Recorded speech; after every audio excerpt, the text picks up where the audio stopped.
ब्रह्मः देवेभ्यो विजिज्ञे तस्यः ब्रह्मणो विजये देवा अमहीयन्त त ऐक्षन्तास्माकमेवायं विजयोऽस्माकमेवायं महिमेति ब्रह्मः देवेभ्यो विजिज्ञे तस्यः ब्रह्मणो विजये देवा अमहीयन्त त ऐक्षन्तास्माकमेवायं विजयोऽस्माकमेवायं महिमेति.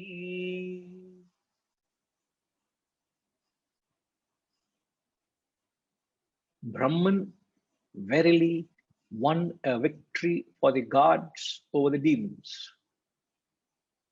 In that victory of Brahman, the gods indeed became elated. They thought, the victory indeed is ours. This glory indeed is ours. Asmakam. Asmakam is ours. Vijayosmakam. Mahima. This Mahima, this glory is mine, is ours. So the gods won the battle, as the mantra says. The gods won the battle over the demons. Thank you, Gayatri Ma. And as it says, they won the battle because of the help of Lord Brahman. Brahman was instrumental. Brahman is nothing but God, the consciousness. But gods forgot that Brahman was instrumental. They became vainful. They became ungrateful. In fact, one of the most of all the worst qualities to have, it's good to know all the worst qualities also. Not only good qualities, or worst qualities also, we should know a list of them. And of all the worst qualities to have, the negative qualities, it is said ingratitude stands one of the most forefront of all of them. Ingratitude, and that too you are ungrateful to a spiritual source, is the worst of all. So the major impediment in the spiritual pursuit is you feel a sense of superiority to others. You feel there is a vanity, you're proud, you're ungrateful. So the gods were ungrateful to Brahman. Because of Brahman, they won a battle over the demons. Talking of ingratitude, Shakespeare also puts it.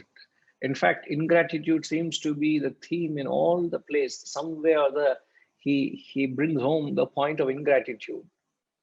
And in one of the plays, he says, ingratitude stronger than traitors' arms, he says. A traitor is your enemy, and my own ingratitude is stronger than traitor's arms. It kills me faster than the traitor's arms, he says. So the story, as you will see unfold, so Brahman wanted to teach a lesson to these gods. You fellows, you think too much of yourself. You think you've got this power and that power. I have to teach a lesson to you. So he goes about teaching a lesson. And even in the Upanishadic texts, you find there is a mention of the conflict between the gods and the demons. And what does this symbolize? The moment you say conflict between the gods and the demons, it only symbolizes a perennial conflict, something which has been existing, which exists, and which shall exist. the conflict between the good and the evil, the conflict between the virtuous and the vicious, the conflict between the noble qualities within and the negative propensities within. So there's a constant tug of war between the mind and the intellect, the good and the bad, the vicious and the virtuous, the Pandavas and the Kauravas. So wherever you go, there is a conflict. There is a war between the both. Now, why does that exist? Why is it that this conflict existed, it exists and shall exist?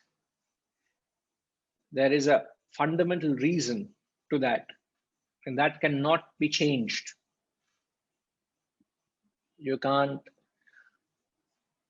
undo that. The question is, why is it? Haresh, can I ask you, please? Carry on, Guruji. There you go. Guruji, the first thought that comes to mind as why does this conflict exist is because we have to face or deal with our karmic reactions. Hence, we are getting this experiences in this world. That's the first thing that comes to mind. Guruji. Karmic reactions. To You're our not own wrong. consequences. For your own consequences. Yes. Okay. Hariji, if I could request you to please mute all participants. Has it been done? Okay. All right. If it's been done. Okay, fair enough. Thank you. Sorry, Harish.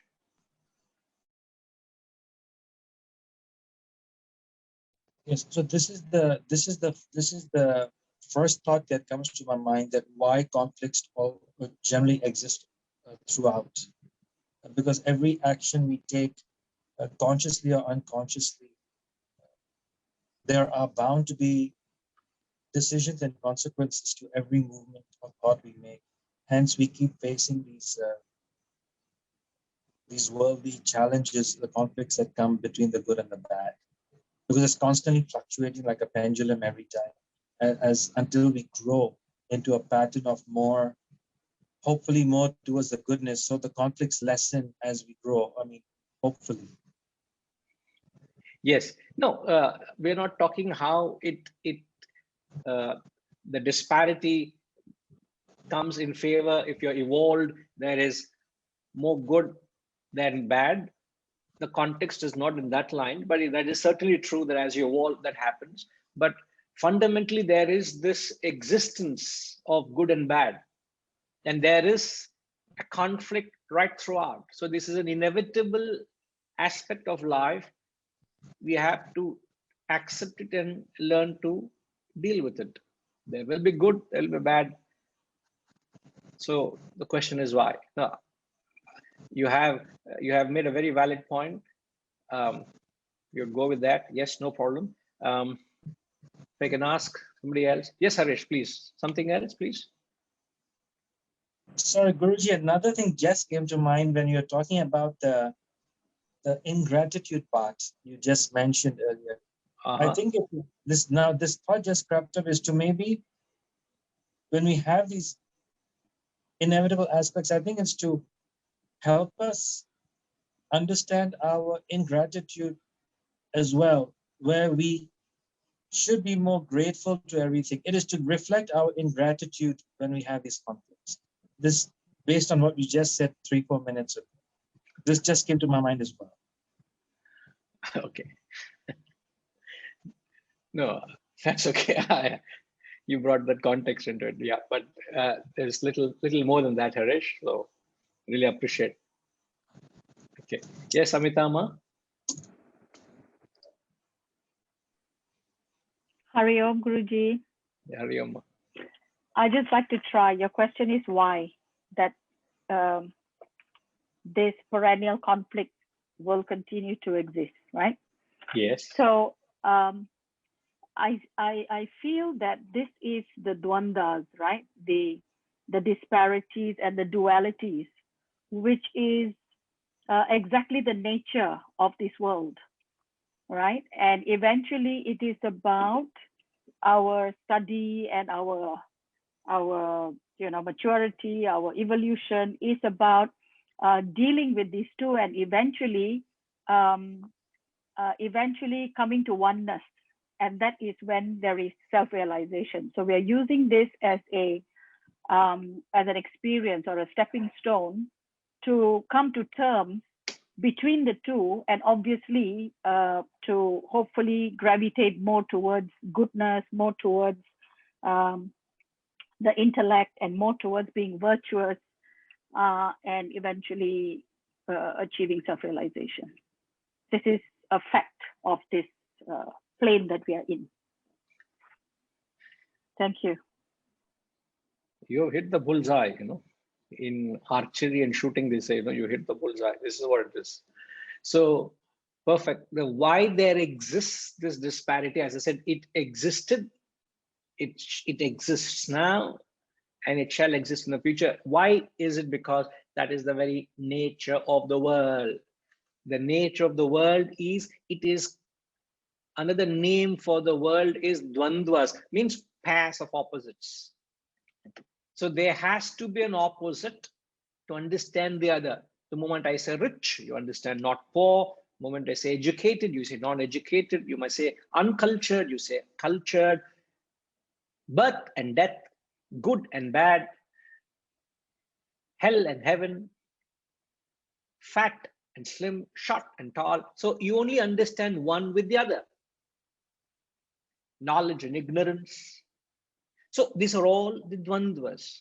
So as long as you're confined to the terrestrial world, you will have to experience these opposites. So therefore, this is and will be the inherent nature of the world. There will be good and bad, and when there is good and bad, there is constant conflict between the good and the bad.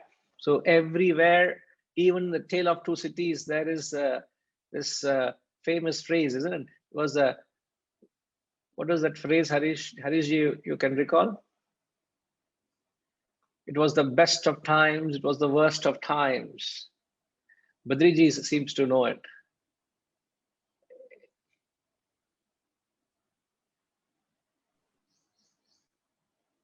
Yeah, you're absolutely right, Guruji.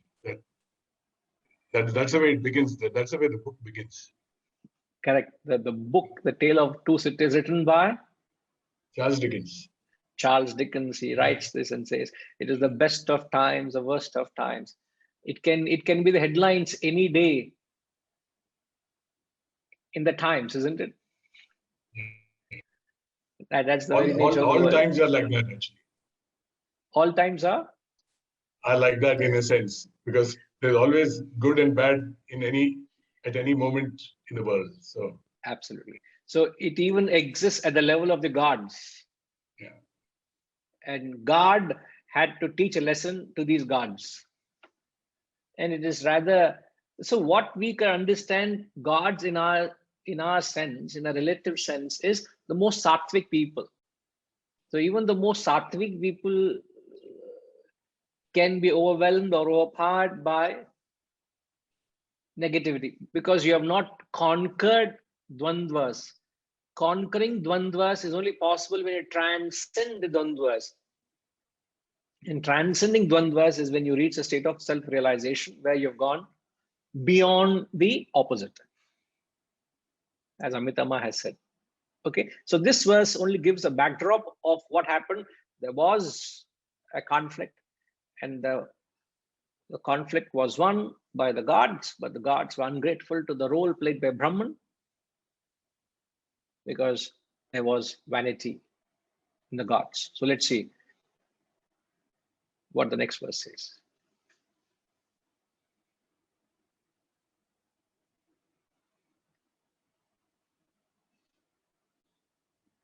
Tadvaisham vijagyo tebhyoha pradurbabhuva tannavyajanata kimidam yakshamiti. Tadvaisham vijagyo tebhyoha pradurbabhuva tannavyajanata kimidam yakshamiti. That Brahman verily knew their vanity, appeared before them. They did not know what that spirit was.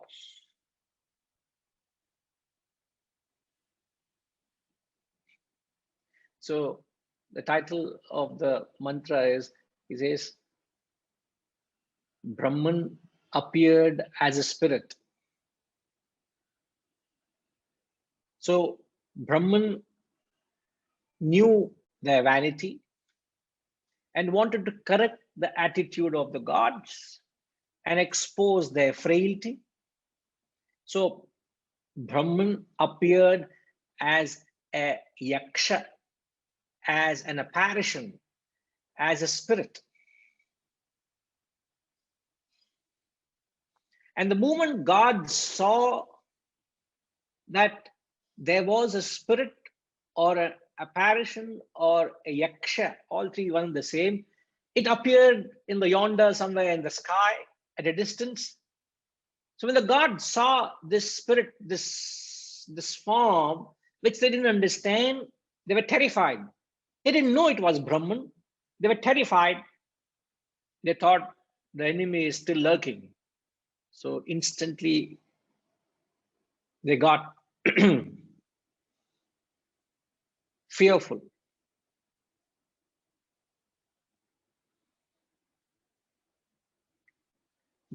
பயம் வந்துடுது.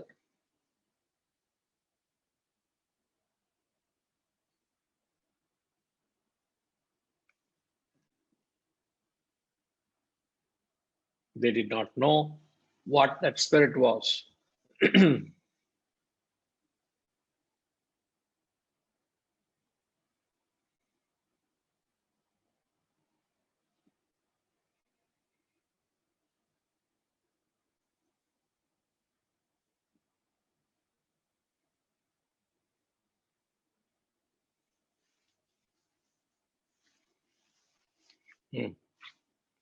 Okay, let's move on. Mantra 3, please.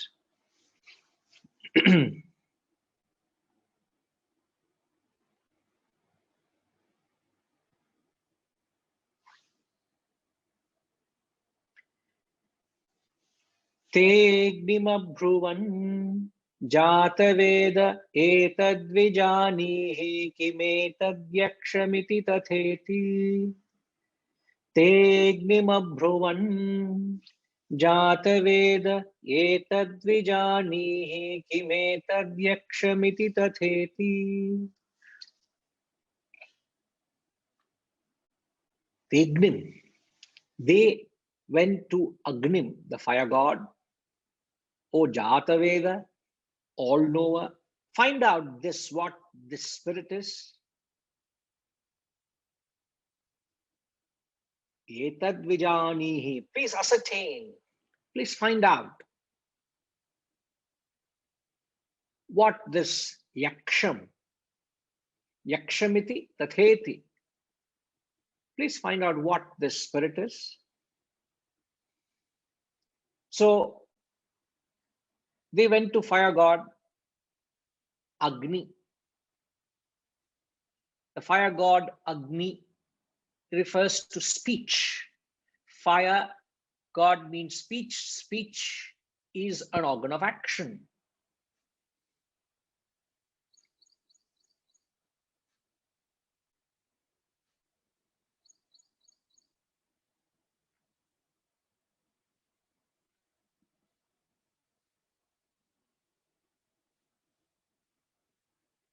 So fire god agreed to go. What the spirit is, Agni agreed. Now, why is fire compared to speech, and speech is organ of action? organ of action refers to the mere mechanical rituals. So when one gets into mechanical rituals without any understanding of the deeper connotation, refers to the organs of action. So you perform mechanical rituals, not understanding what they imply. So your spiritual quest begins with mechanical rituals. So many people are actually stuck with the mechanical rituals itself. Therefore, they went to fire god first, requesting to ascertain what that yaksha is. Please ascertain what that yakshamiti tatheti.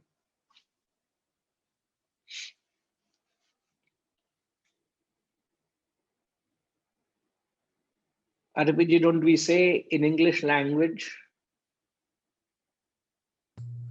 don't we use the term fire? How would you use the term fire to speech? Hari Om Guruji. It's typically used in not necessarily a negative sense, but in a very emotional sense, right? So politicians or even, you know, spiritual leaders give, quote, fiery speeches. So they give these very emotive, striking, to get, you know, emotion out of people.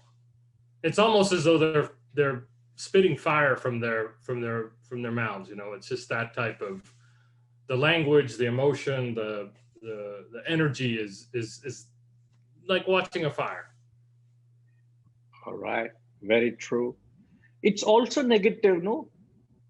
If I were to say, RPG, you're fired. There is that. You are fired. You said fire is not negative. You are fired on that note. Yeah. Huh? Very negative. Yeah. You can also, isn't it? Absolutely. Yeah. So it injects emotion. It also can have a negative connotation when hot words were exchanged. You know, when tempers fly high, when emotion not controlled, hot words were exchanged. So the fire only symbolizes speech, and we are able to connect it to organs of action. And organs of action, as we interpreted, RPG, just to be clear, is those things that you know, in the 3R process, it's the response piece. It's the part that responds. no, I'm not talking of the 3 R's here, but the interpretation to organs of action here was referred to as the mechanical rituals. Oh, sorry, mechanical. Yes. Isn't it? The mechanical rituals. And the spiritual journey starts with the mechanical, meaningless. When you perform it mechanically, then they are meaningless. The rituals per se are not meaningless, isn't it? When you perform them with your understanding, it has it doesn't help you with a deeper import, or doesn't uplift you, isn't it? That's the reason first fire, which is Agni, was asked to approach and find out and ascertain what that yaksha, the spirit, was. Okay. Right. Mantra 4 and 5, please.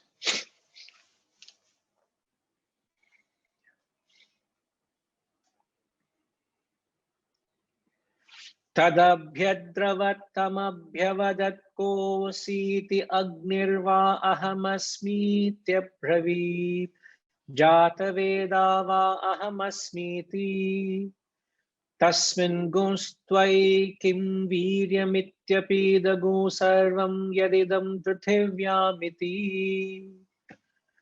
तदभ्यद्रवत्तमभ्यवदत्कोऽसीति अग्निर्वा अहमस्मीत्यब्रवीत् जातवेदा वा अहमस्मीति तस्मिन् गुंस्त्वयि किं वीर्यमित्यपीदगो सर्वं यदिदं पृथिव्यामिति.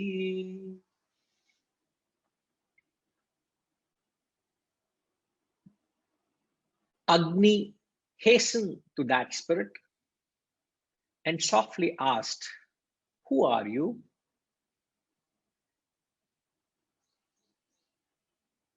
Agni replied, "I am Agni." So when Agni hastened to that, the spirit softly asked, "Who are you?"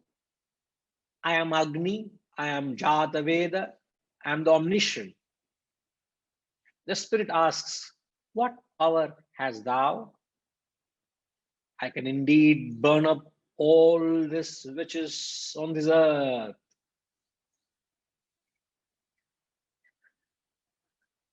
Sarvam Daheyam Daheyam. You know what I can do? I can Daheyam. I can burn everything to ashes. Pruthivyam, on the planet Earth, I can burn everything to ashes. Now look at the way he puts it. Fire god quickly approaches to that yaksha apparition, gets very close to the apparition. And what does Brahman ask? "Who are you? What do you do? What is your portfolio?" "Oh, I burn everything to ashes." Now, even for an example, there's a little lamp here, and if I were to put my little finger, I can feel the burn. That's fire, Agni, Chataveda. So my little finger I put, it gets burnt. I can feel the heat. Imagine the fire god himself goes and Brahman asks, "Who are you? What do you do?" And he says, I I can burn up the entire world. Now, what do you gather from this?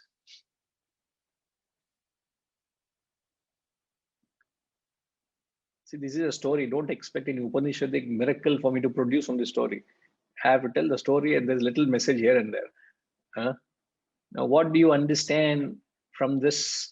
Brahman is asking fire god, "Who are you? And what do you do?" What do you mean by that?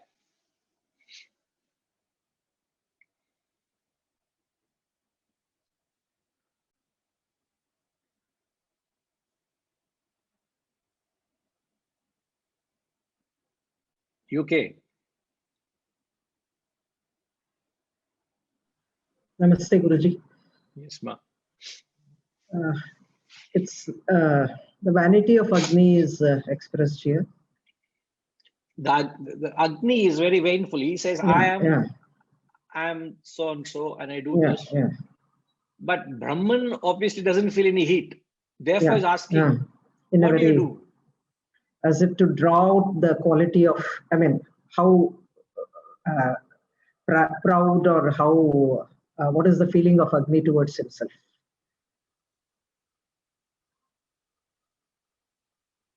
Just trying to tell what power That, you have has no influence on me, man. on me, yes, yes. All your arrogance of fire means nothing to me. To me, yeah. So what it means is, when you grow into a higher stature, the lower will not affect you. You can't, you will not be influenced by all the lower aspects.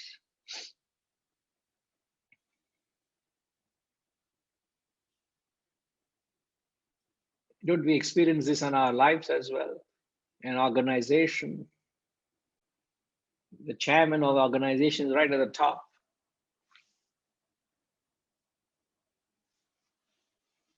Nobody dared barge into his office to disturb him. You seek whether he has the right time, whether there's a time for you to go and express your views and concerns.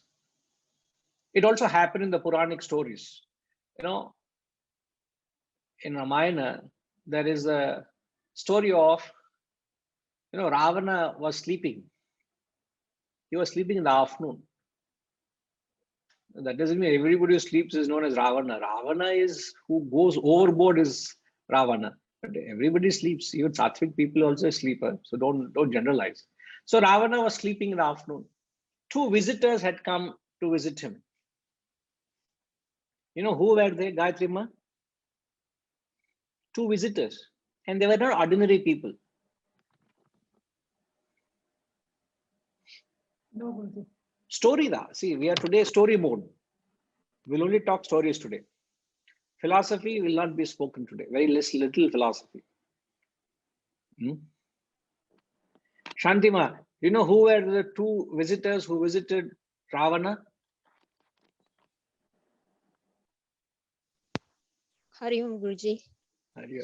Yeah. I'm poor in all the stories. I don't read stories actually. Okay.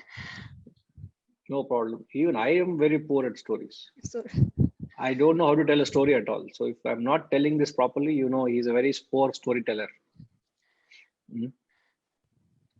Jayama, do you know who are the two fellows visited Ravana? No idea. Okay. You know, okay, last guess.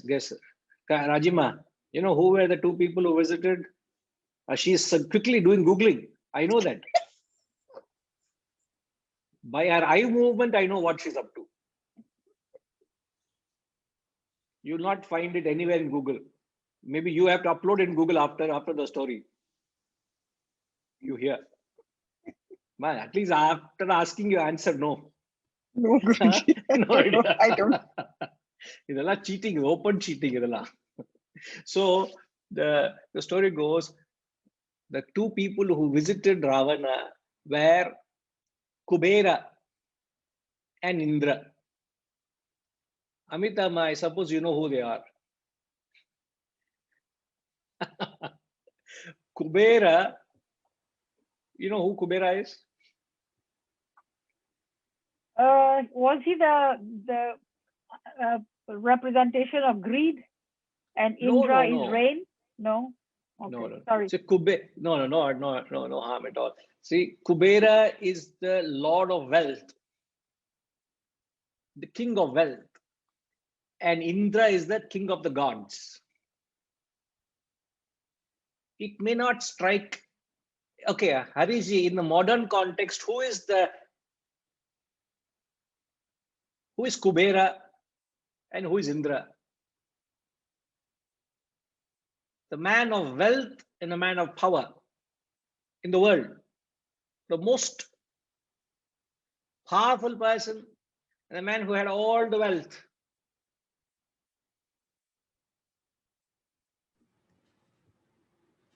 Power would be probably the US president or the Chinese prime minister, or I don't know who. But wealth is probably, one of those Warren Buffett or whoever comes number one, Jeff Bezos, or Bill Gates.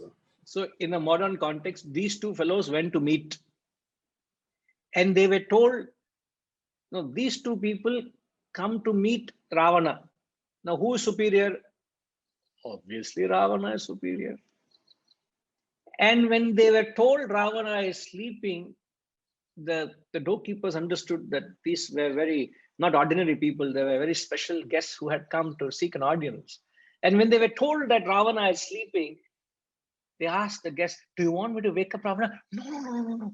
Please let him sleep. It's going to be a while. No problem, we'll wait. You don't disturb. You don't knock at the chairman's office and just disturb him. Harish, would you do that?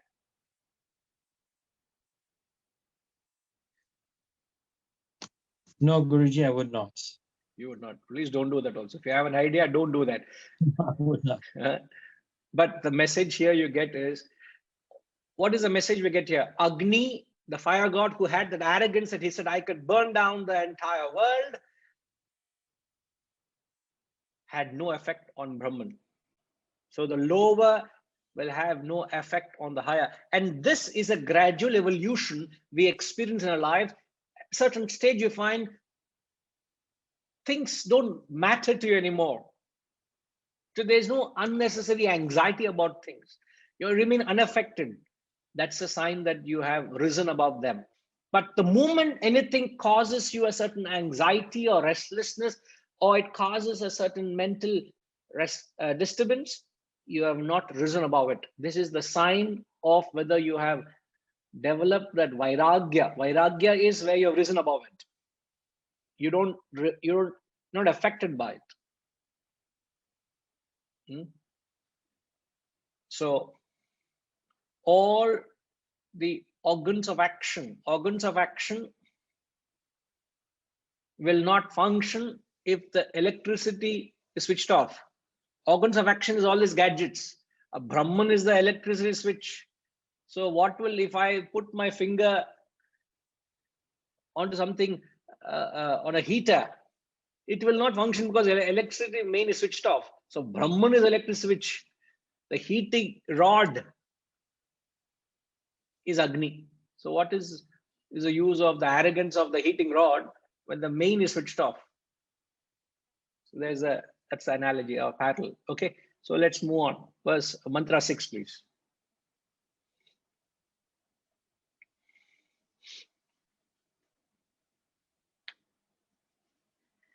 Tasmai trinam nidadhave tada daheti tadupapreyaya sarvajavena tanna shashaka dagdhum satata eva nivavrite naitadashakam vijñātum yadetadyakṣamiti tasmai trinam nidadhave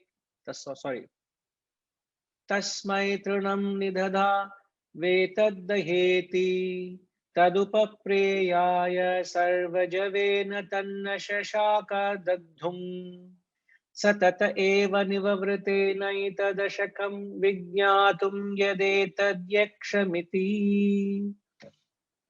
Now what did the spirit do? The spirit, placing a blade of grass before him, said, burn this.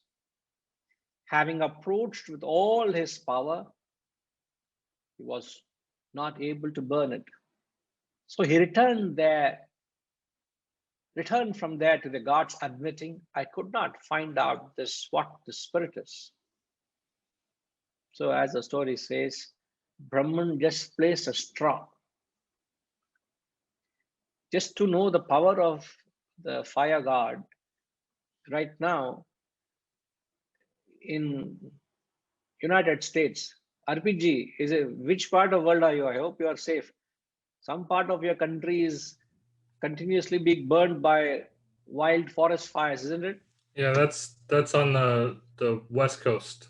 More where I'm on the east coast. Oh, you're on the east coast. Okay. You're safe, no? Yeah, at times we had some pretty bad fires in the mountains not far from here 3 years ago. Really bad fires. It can happen, but we tend to get a little bit more moisture than they do out there. Okay, but see now you know what a fire god can do. All right. And what spirit did, just place one straw. It just took a blade of straw and placed there and burned this, he said. Test to your power. You can burn the whole earth. It is exactly true what's happening. In fact, in the news, I heard that over 1.5 million square kilometers of land, of forest land, is burned by the fire in that part of the world. It's still burning. So we know what fire can do.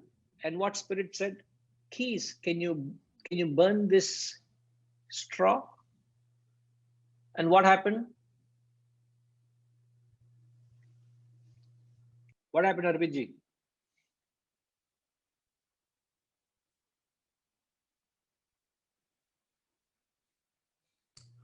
He was unable to burn the straw. He just let 100 calories of fire. Nothing happened. 500 calories he let go. Nothing happened. 1,000 calories, nothing happened. 100,000 calories, nothing happened. And this fellow he became afraid. Oh my God, this is something beyond me. So he quickly returned from there, rushing to the gods, saying, I cannot ascertain what this is. Now, what is the philosophical implication there? Would you let me ask Arunama? Arunama, Agni quickly came back running, afraid, fearful, not knowing what it is. What does this mean? Hari Om, Guruji. What it means is, in our life, to be successful, we need the Brahman. It's the Brahman that makes us gives us success in whatever we do. If we think that we are the doer, and then we become proud of our own actions, and we do not accept the totality, then we will never be successful in our actions. Like the Agni here, he was so proud. He thought he could do it on his own. But then without the support, the help, the blessings of Brahman, he cannot do it. Similarly, in our life also, we need the blessings of the divine to be successful in our life. We should not have that feeling, the feeling of I am the doer, I can do it. Yes, very, very right. You're talking, in fact, from a very generic point of view, which is very true. The concept is correct, which you and I should instill the spirit. But in the context of the text, Agni, what did Agni symbolize?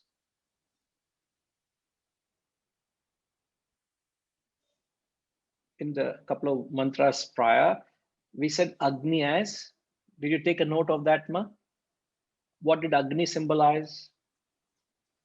We said Agni symbolizes the actions. Organs of action. Organs of action, yeah. Isn't it? So organs of action, and speech is one such organ of action. Yeah, yes. Okay. So when Agni couldn't ascertain what that spirit was, what does it mean? That you cannot use organs of action to reach Brahman. Organs of action cannot contact Brahman.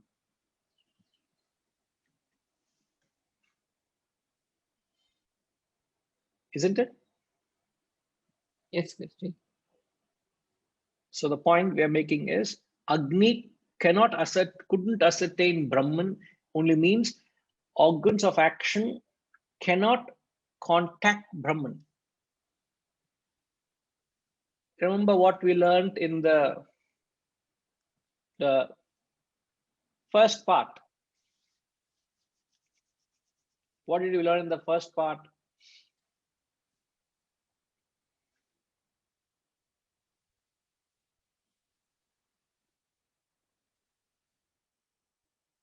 I don't know, I remember what we learned in the first part.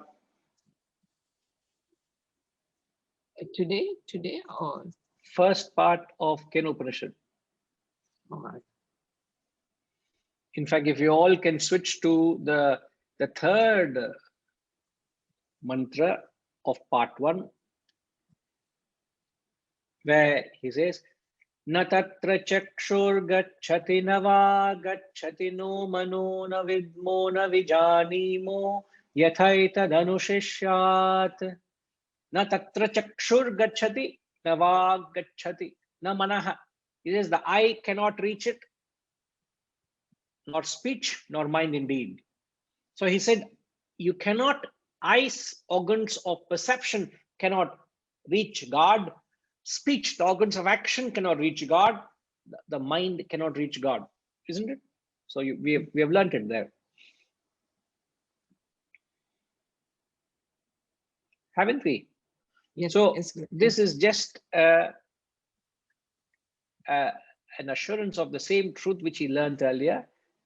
So fire god unable to ascertain the spirit only means the organs of action cannot take you to Brahman. Second, without Brahman, the organs of action are ineffectual. The organs of action don't have the capacity to reach Brahman. That's one. Secondly, the organs of action are ineffectual without Brahman.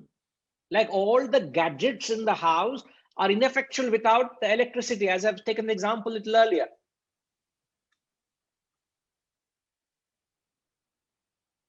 Isn't it? So the 2 points we got to learn from this verse is you cannot reach Brahman through the organs of action, which means you cannot reach God through your mechanical rituals. So please understand the limitation and futility of the mechanical rituals. Second, organs of action cannot act without Brahman. They are useless without Brahman enlivening them. So these are the two indirect points we learn. That's a point of a story. Okay.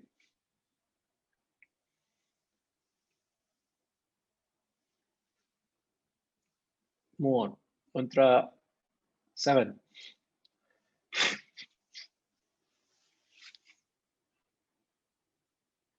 अथवायमब्रुवन् वायवेतद्विजानीहि किमेतद्यक्षमिति तथेति अथवायुमब्रुवन् वायवेतद्विजानीहि किमेतद्यक्षमिति तथेति. Then the gods said to Vayu, the wind god, O Vayu, find out this, what this spirit is. Vayu agreed.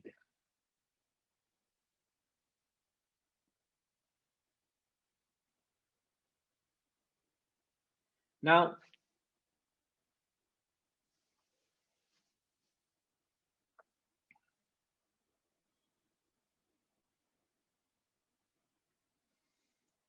Vayu symbolizes the organs of perception. The organs of action are inferior. Superior to organs of action is organs of perception.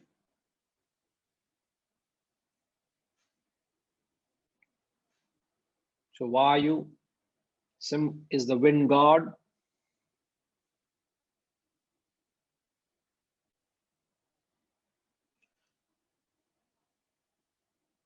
So Vayu agreed to find out what that apparition was.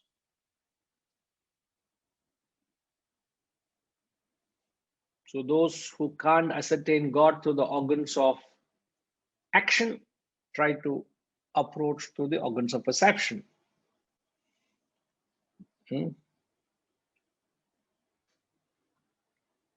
There's nothing beyond it because there's no philosophy here.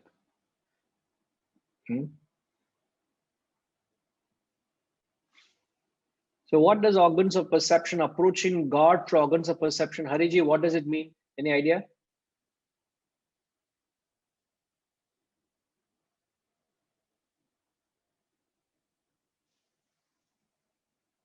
Hariji.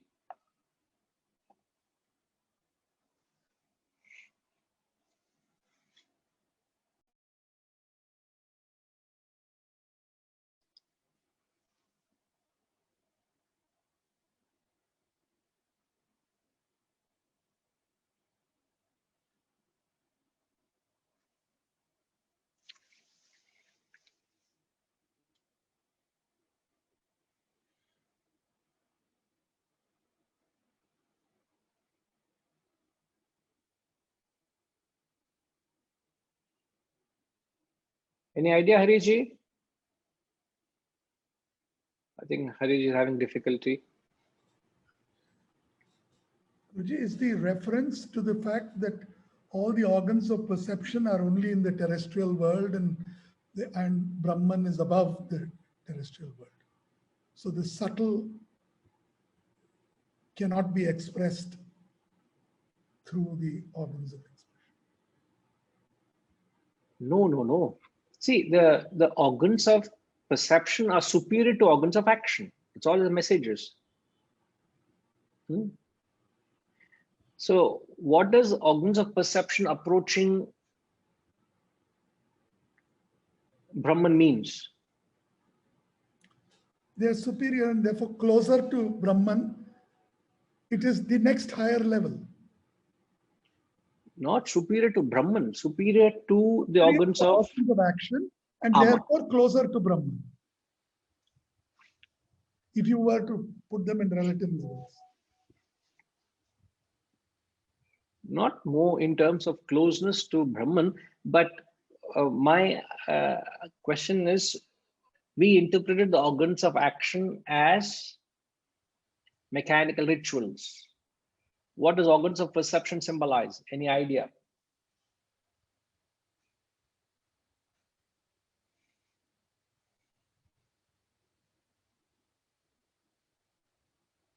Blind faith.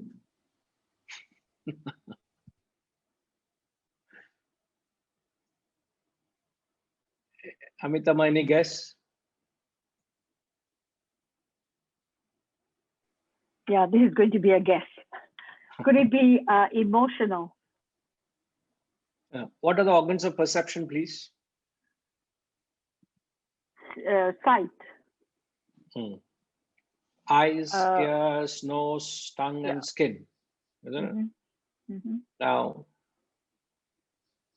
where is emotion there?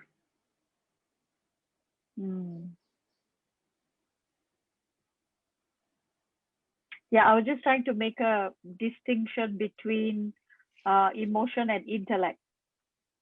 So it's still whatever stimulus I get from eyes, ears, and all that. It's not guarded by intellect or not influenced by intellect. So I used emotion as the response. But it's not emotion and intellect, it's just the organs of action and perception.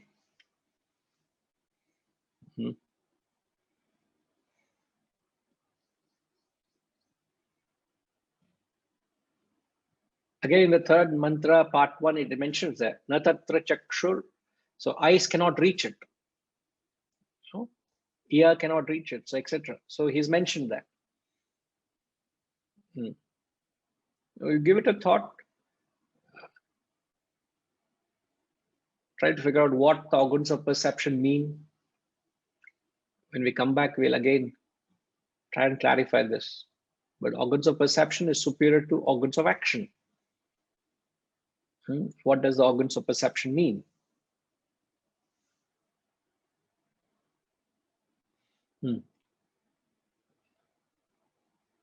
8 and 9, please.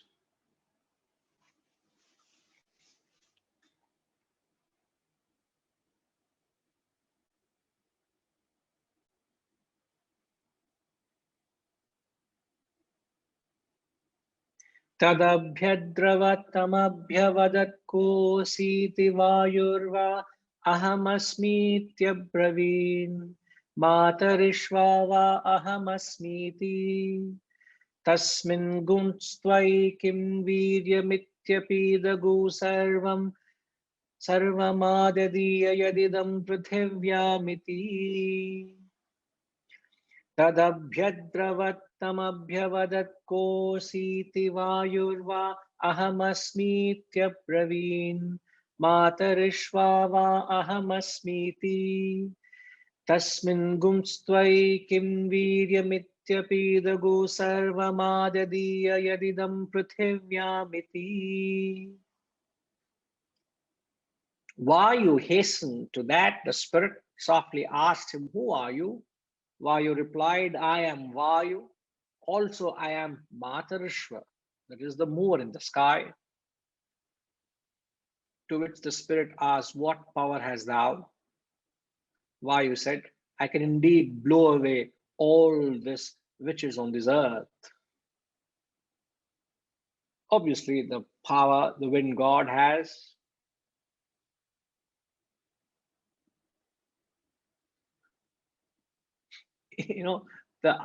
If you want to understand all this, it is like electricity asking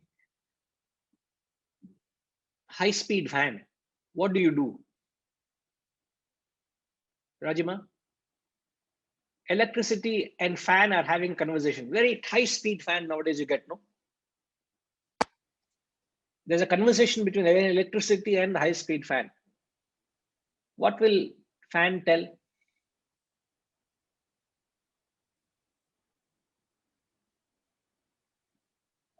I move the air so fast that it makes things Everything starts flying, isn't it? Flying, yeah. And who is the fan talking to? Electricity. Electricity. So the fan has got arrogance that I can toss everything in the world, everything goes flying upside down, and is telling that to Brahman. The It's origin. like the very source, that power which So- gives. So it's like the fan telling electricity, I toss everything, everything starts flying. It's too much of breeze. I can, I can create. So let's see. We are familiar with the story. Let's see what do you think apparition does, Ma? Puts a blade of grass and asks it to make it fly. Correct. You toss the whole world around and it puts another tent.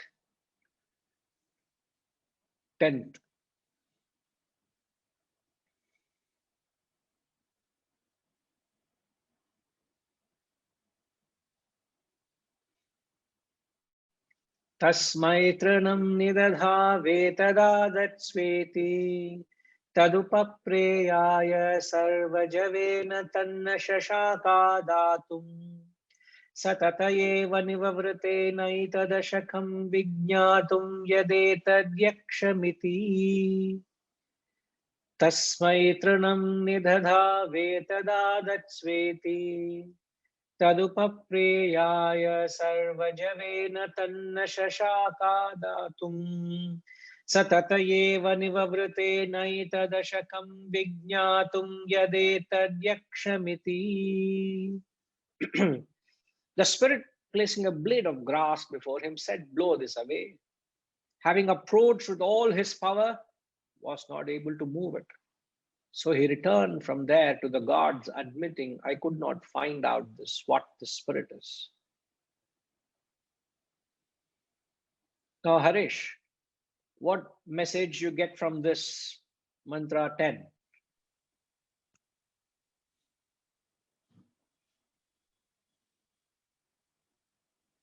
Exactly the same message you learned with reference to organs of action. When Agni couldn't burn the blade of grass, he rushed back to the god saying so. Here, Vayu symbolizes the organs of perception. So what do you gather from that?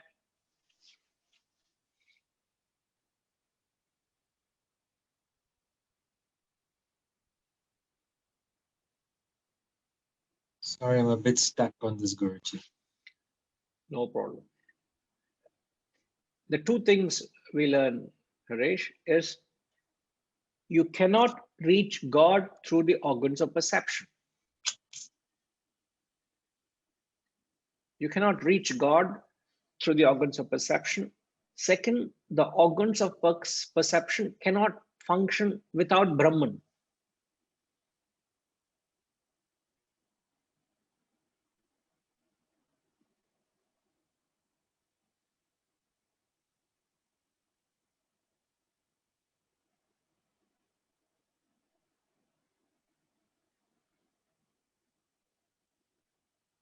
Is that easy to make sense of?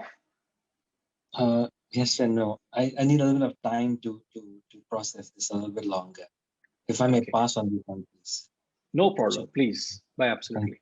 Thank you. No, just yes. Just for your benefit, Harish. See, Vayu symbolized wind god. We said symbolizes the organs of perception, and the fact that wind god couldn't find out what that spirit was, it only tells that you cannot reach Brahman through the organs of perception. And organs of perception are eyes, ears, nose, tongue, and skin. You can't reach God through the organs of perception. That's one point we're making. You cannot reach God through the organs of perception. Second is the organs of perception are ineffectual. They don't function without Brahman enlivening them. So one is organs of perception cannot reach there. Secondly, they can't function without that enlivening it.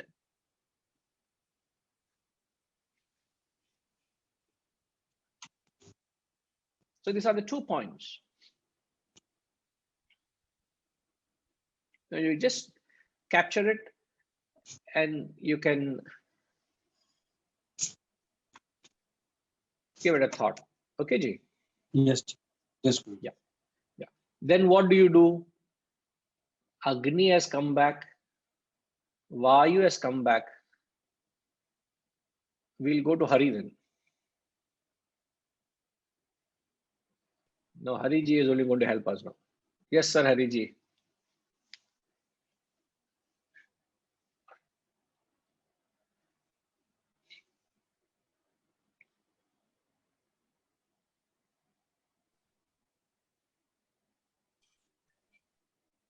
Is in this mantra is eye of the eye, is that valid?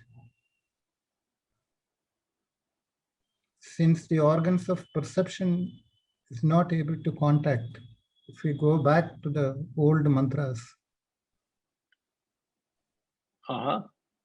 and organs of action, ear of the ear. Yes.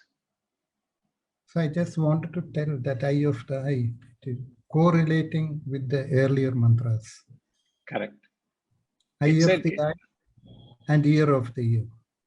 Yes. So it only says, as I rightly pointed out, that Brahman is that which enables you to function. You know, it enables the eyes to see. Eyes cannot see it in that sense. All right. Perfect. Yeah. Yes, Hariji. Yeah.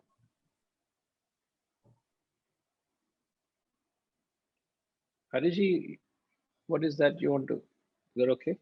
Right. Okay. Right. So let's see what they came up to. The gods didn't have an answer. The apparition is still unknown. So what did they do? Yeah, Gayatri Ma.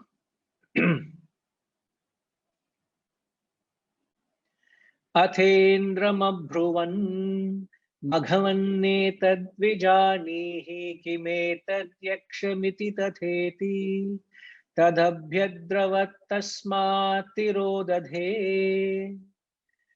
Athendramabhruvan maghavannetadvijanihi kimetadyakshamiti tatheti tadabhyadravattasmatirodadhe.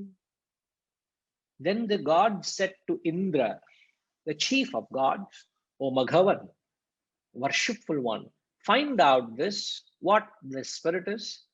Indra agreed and hastened towards that. It disappeared from him. So a small twist to the story.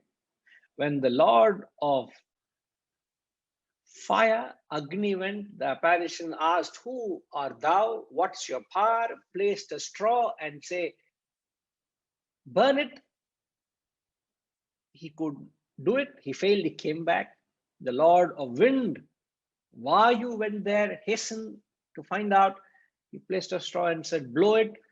Vayu couldn't do anything. Came back running, saying, I couldn't know who that is.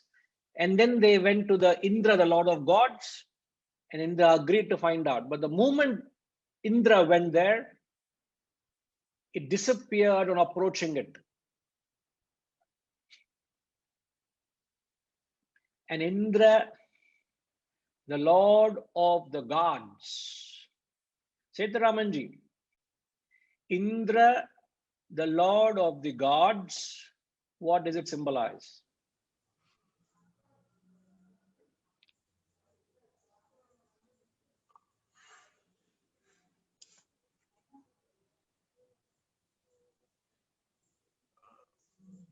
He is actually a lot of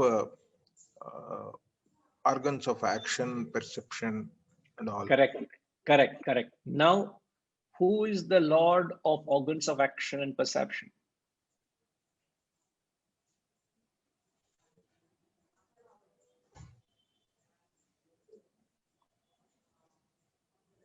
Intellect. It is the mind and intellect, isn't it? Yeah. So Indra symbolizes the mind and intellect. Perfect. Now the interesting thing is, when the organs of perception and action went, why did, okay, rather put it other way, why is it that the apparition disappeared when the mind, when Indra went? He went with arrogance. Actually, if you surrender your humility and this thing, so he went as a lord. So the it even didn't give appearance. It disappeared to prove that you are nothing.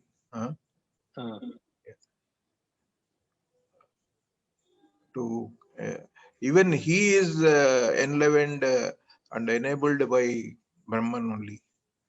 Correct. Yeah.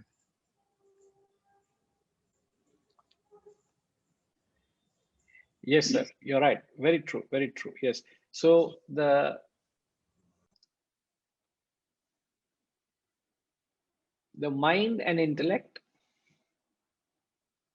which is represented as Indra, when the Lord of the gods, which is the Lord of the senses, which is a sense of perception and action, it's the mind and intellect that control. So the organs of perception and action are controlled by Tinkima. The organs of perception and organs of action are controlled by your which are controlled by, you can say the gross intellect, because organs of perception and action are controlled by the mind, and mind is controlled by the intellect. Okay. Now the mind and intellect are controlled by, please get the question correctly. The organs of perception and action are controlled by the gross intellect. Now the mind and intellect are controlled by the subtle intellect, which is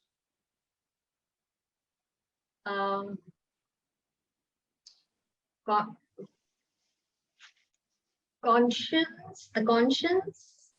Correct. Yes. So the mind and intellect are controlled by the subtle intellect, which is the conscience. So Indra in the context only means the mind and intellect.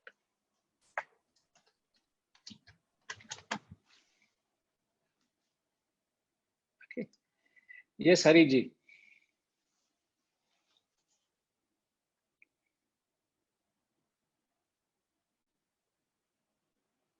You're good?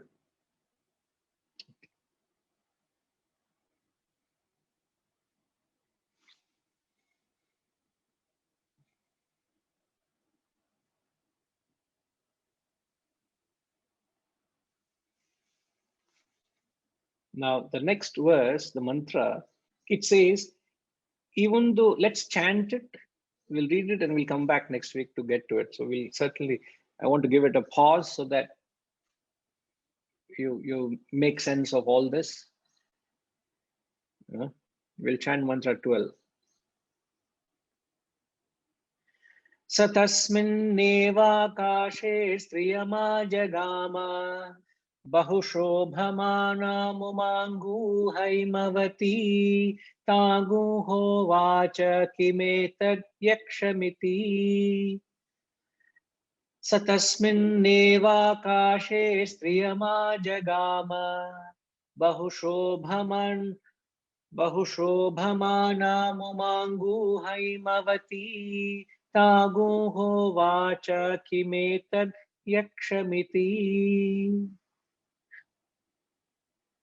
Satasmin eva akashe striyama ajagama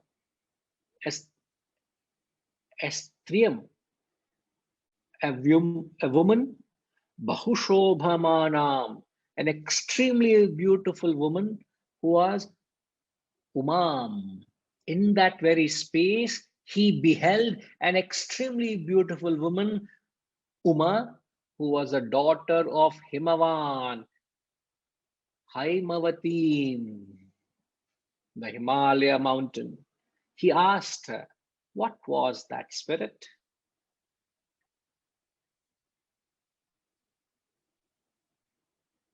Tam hovacha kimetat yakshamiti. What that spirit was. Because when he went, the spirit disappeared. So he could not ask that spirit. But in the same place where the spirit was, as the verse mantra says, an extremely beautiful woman, Uma. Uma in the Shastras is the daughter of the Himalayan mountain. So in that very place, the Himalayan mountain daughter Uma appeared, and there was a conversation between Indra and Uma, and the question Indra is asking Uma, who or what that spirit was. He doesn't ask who you are, he asks what that spirit was. And then there is a conversation. That part of the thing we'll have to come back next week. It's just so, but the thing is, this much of time is spent in just a story. I'm wondering what must be the level of the student deteriorated from the first part, the second part, the third part. Look at the drop. How there is an indirect message for all of us. All right, so we'll come back next week and we'll take up this mantra.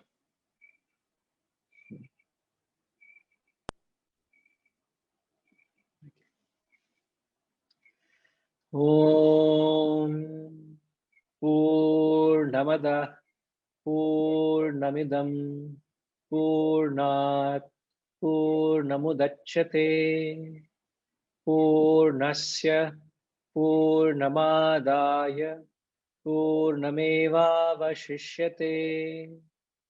Om Shanti Shanti Shanti. Hari Om. Shri Gurubhyo Namaha. Hari Om.